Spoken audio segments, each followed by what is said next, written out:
All right, ladies and gentlemen, so I just wanted to do a quick video breakdown of the instructions for the History of Me project.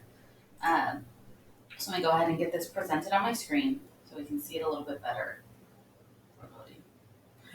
Okay, so the History of Me project essentially is your opportunity to tell your story, your history, what brought you to this place, the way you think, your ambitions, what you hope for, you fear for, what you dream of becoming.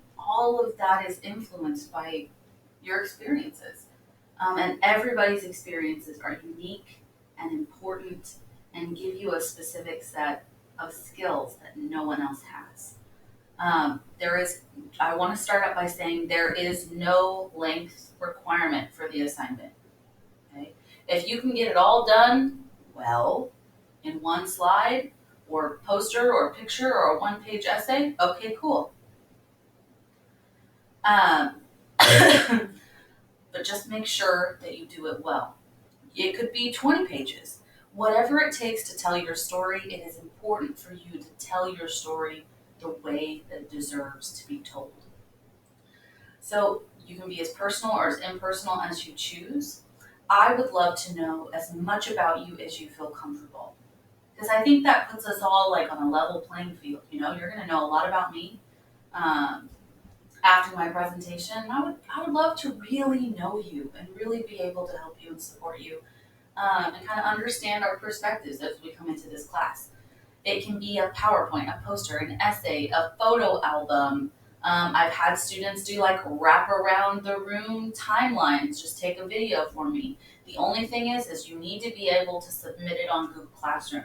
So that being said, you can take a picture and submit it to Google Classroom. That's fine. You're gonna have to figure out how to do that, but just know that that's gonna be something you have to turn it on Classroom. You can't email it to me. This project is for me only, so no one else is ever gonna see this unless you give me explicit permission or I see something that makes me feel like you're unsafe. But other than that, this is just me and you. And really, it's mostly for you.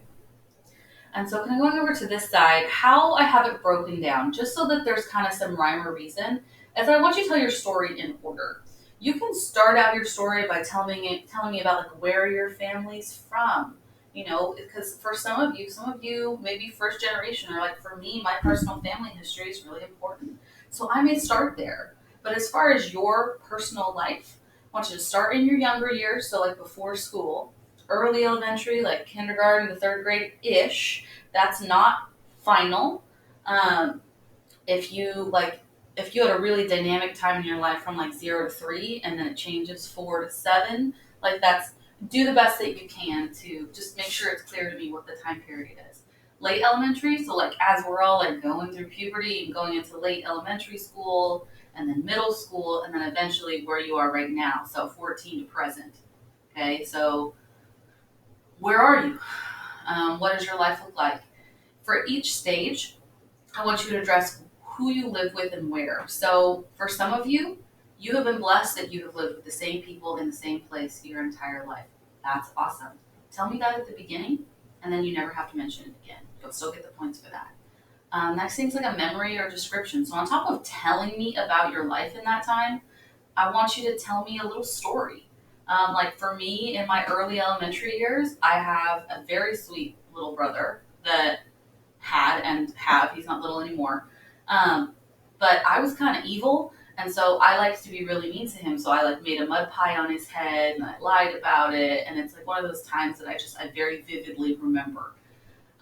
Also, for each stage, you need to include a visual. So if you're doing a written, like an essay, you only need to include one image.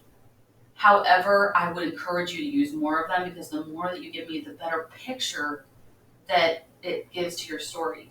If you're doing any other kind of format, then you're going to have one photo per phase. Now, you guys can see up in the bottom, I'm about to run out of time here, so give me a second.